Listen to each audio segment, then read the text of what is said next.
and welcome to this special broadcast coming to you from the Hasso Plattner D School at the University of Cape Town. I'm Shafiq Morton, and joining me today is Danny Diliberto from Ladles of Love. Danny, how does your organization fit into the circular economy?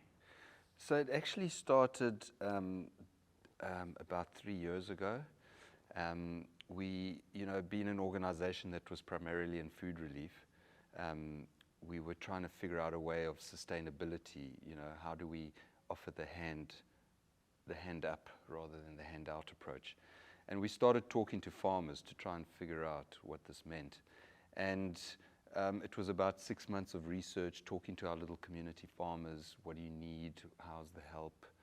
How can we help you? And it was really challenging because it was really all about money. They needed everything, water tanks, fencing, irrigation,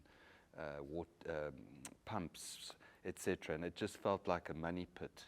And I was struggling trying to figure out what the sustainability issue, but the one common denominator amongst all of them was the word compost. Mm-hmm. And they're all saying how they need compost because the soil, it's more like sand, especially here in Western Cape. It's more like sand, and they need the compost to grow their vegetables. And so I thought, well, maybe the compost I can help, and I connected with an organization called Y Waste, and I'd go and visit a farm, and they said, we need compost to put our new harvest. So I'd phone Emil from Y Waste, and I'd say, send some compost to this farm.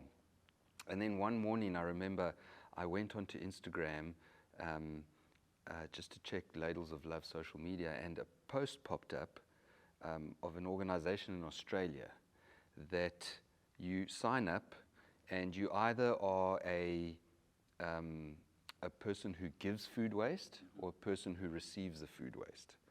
And this was a aha moment for me, because we had a sandwich drive at that time where people were making sandwiches and dropping the sandwiches off, and I thought, this is brilliant, because we could use the same concept, get everyone to give us their food waste, and we can convert this food waste into compost and give it to our farmers for free. And when I had this aha moment, I went to my team and I explained this, and 6 months later we came up with Feed the Soil, which has three purposes. The first one is to divert your food waste away from landfill, to then convert this food waste into compost and give this compost to the community farmers for free, and then at the same time buy their vegetables, create route to market for their vegetables, which then keeps them sustainable. So you've got this whole beautiful circular economy happening within our Feed the Soil. And it's been a beautiful project, and being part of that circularity is really, it's quite fulfilling, I have to say. Yeah, you deal with a lot of food waste, and obviously there's a lot of it, because if, for example, we go to restaurants after they close up, there's lots of food waste, isn't there? Well, I can tell you I had a farmer connect with me about a year ago, and he wanted to give me 35 tons of nachos a week because he didn't know what to do with them. Wow. And what was the biggest challenge? Was getting those nachos. That was the biggest challenge, because he was out in Wellington. How do I get a truck to carry that 35 tons? Then there's all these transport procedures and scales, and they have to weigh, and then also the nachos have to be put into a chip bin, and then what do you do with the chip bins, and we had to get the chip bins back. So it's not only the food waste, it's the logistics to move that food waste as well. That is a huge challenge in our country. What impact has Ladles of Love been able to make? Well, I believe in giving people nutritious food. Food security is the access to nutritious food, not just the access to food. And it started off with the homeless people in the city, and I was very driven to provide them a fresh bowl of nutritious food that they could enjoy, a food that I would eat, that my mother would eat. I don't care that they're homeless. They're human beings like you and me. And that became my narrative, if you want to say, and it just got bigger from there. And then I started connecting with schools because I found out kids were going to school hungry, which I didn't know back in 2015, and providing schools with nutritious food. And I think it was actually during COVID when I had a school phone me, Salt Lake Primary School, that phoned me and said, "Danny, we are desperate. We've got a bunch of kids that are stranded, or the parents are either have passed away or are stuck in another country, or they're looking after the grandmother. They have no food. They are literally fainting." So obviously that was very touching. I went to visit the school, and immediately I got them onto, I managed to get meals prepared from our kitchen, which we delivered daily so that the kids could immediately receive a hot meal every day. And we gave them oats so that they could give them porridge in the morning. And 3 weeks later, the email that I got from the principal to say how that food has changed the lives of those children. Wow. You realize the impact. And then it's not only that, you bring life back into these children. You give them more hope. But like the schools that we do work with, for example, that we give the food,